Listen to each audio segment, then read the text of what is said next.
Good morning guys, welcome to my channel সুইটির blog. তো আজকে আমি তোমাদের সঙ্গে একটা নতুন ভিডিও নিয়ে চলে এসেছি। এই ভিডিওটা কিন্তু শুধু খাবারের। তো যাই হোক, আমরা বাঙালিরা মানে খাবার পেটুক, আমরা খাওয়া ছাড়া কিছুই বুঝি না।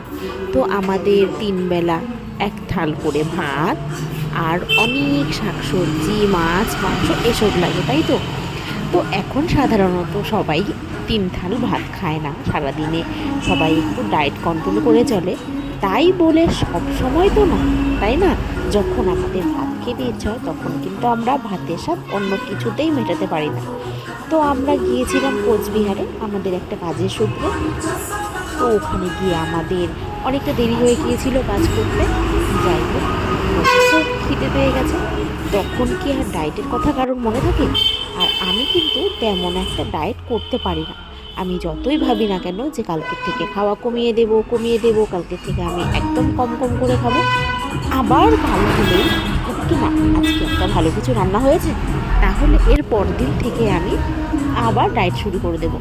তো এরম করতে করতে ঠিক আমার আর করা হয়ে ওঠে না ডায়েট। তো কী করবো, খাওয়াটা এতই ভালোবাসি।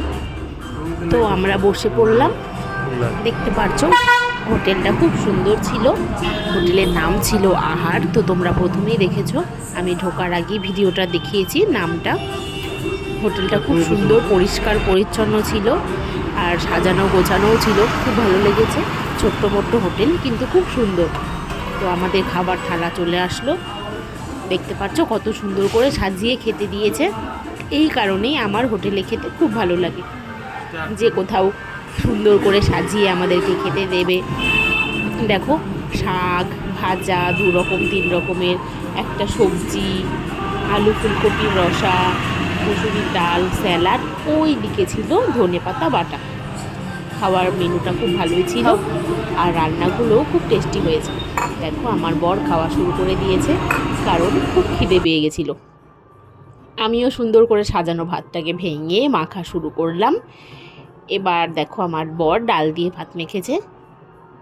আমিও প্রথমে ডাল দিয়েই ভাত মাখবো। তো তার আগে একটু বেগুন ভাজা দিয়ে খেয়ে নিলাম। ভাতটা যদিও সেরম একটা গরম ছিল না, একটু ঠান্ডা হয়ে গেছে। তো ডাল দিয়ে ভাতটা মেখে বেগুন ভাজা দিয়ে ভরিয়ে খেতে অসাধারণ লেগেছে। তারপর আমরা যেটা নিয়েছিলাম সেটা হচ্ছে চিকেন। এখানে সবগুলো পিস চিকেনের বড় বড় দিয়েছে। চিকেনের ঝোলটা খুব টেস্টি ছিল। খাওয়ার পরে দিয়ে দিল চাটনি। এই দেখো, আমার খাওয়া এখনো শেষ হয়নি।